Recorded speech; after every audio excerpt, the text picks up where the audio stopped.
Hello, friends. This is Dave Hurwitz, executive editor at ClassicsToday.com, here with a fabulous East-West fusion spectacular.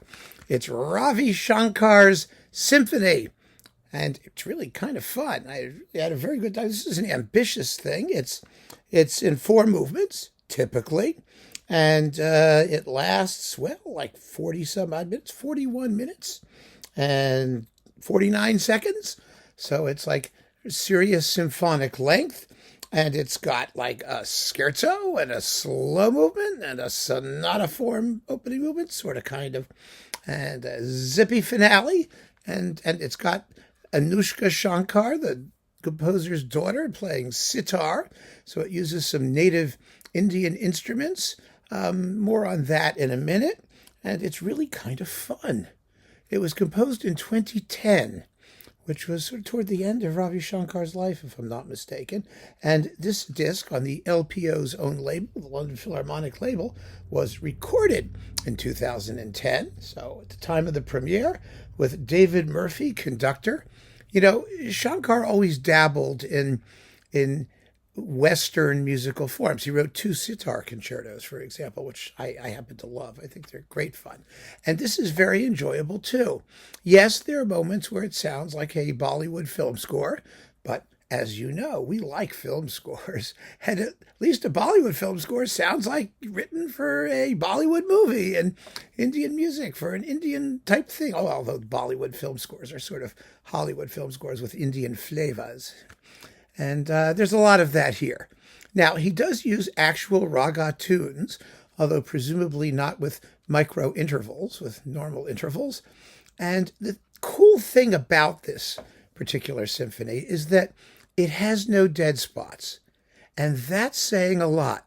One of the reasons it has no dead spots is because one of the most important aspects of Indian classical music is rhythm.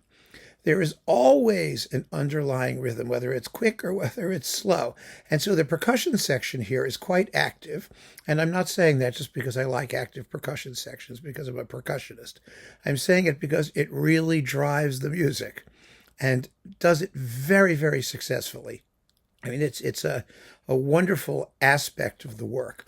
And something that I think a lot of other composers would do well to pay attention to, because, today, although the music is quite tonal, I mean, it's just lovely. There are wonderful tunes here and beautiful harmonies, and it all sounds quite lush and exotic. There's, even though we've returned to tonality, we haven't returned to classical tonality.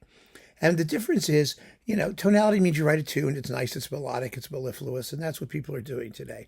Classical tonality is goal-directed tonality. It means the music really seems to be going somewhere. It seems to be moving. There are a couple other ways to keep music moving if you're not going to be using classical tonality. One of them is ostinato style, which is what Janacek does, for example, or Britten does, and sometimes even Sibelius, where you have these chugging rhythms. But it's all about rhythm. At the end of the day, it's all about rhythm. And if you're not really into rhythm or understanding how to use rhythm to make the music move, then you're not going to have a very successful large-scale work. It's going to just lay there. Unless your intention is that it lay there, like some minimalist things and whatnot. Some of these things are supposed to just be more meditative or contemplative, and that's okay. You have to take it on a case-by-case basis. But the bottom line is that Shankar's symphony moves.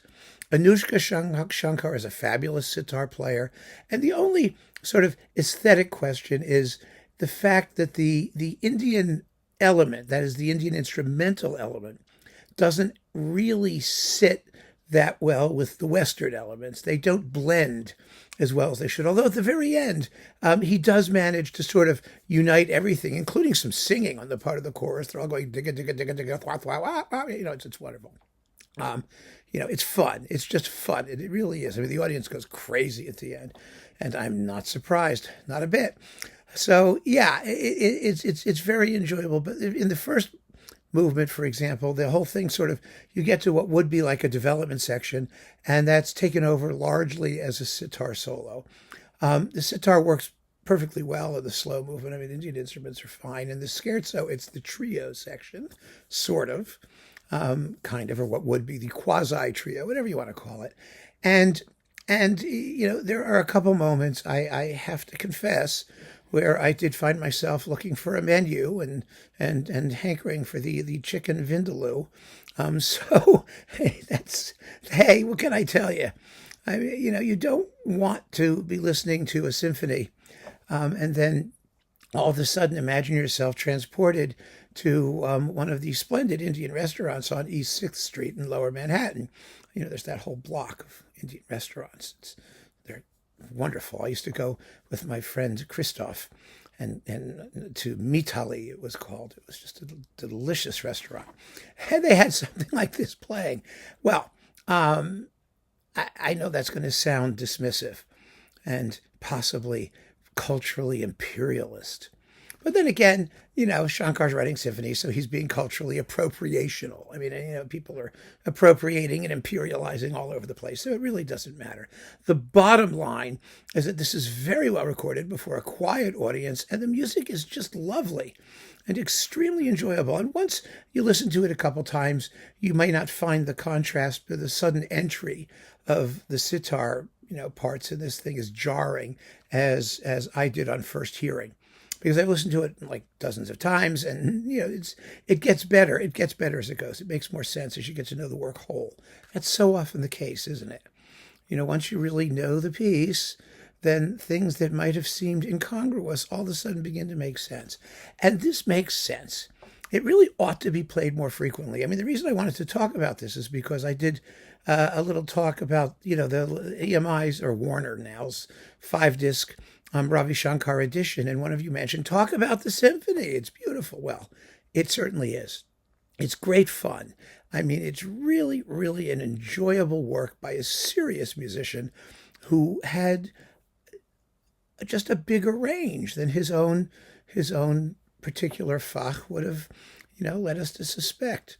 And that always happens. You notice that? It happens so often in musical tradition, not just Western tradition, Eastern tradition just as much.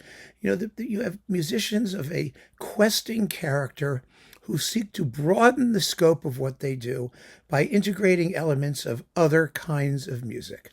And that is a wonderful thing, period. Always. I mean, if some people think that that's imperialist or appropriation or whatever, that's their problem. Because the concept in trying to create as wide an audience as possible using the most amazing and varied range of musical materials is just a noble thing. It really is. And so I highly recommend that you give this a listen to and enjoy it as I did. So keep on listening, friends. Thanks for joining me. Take care.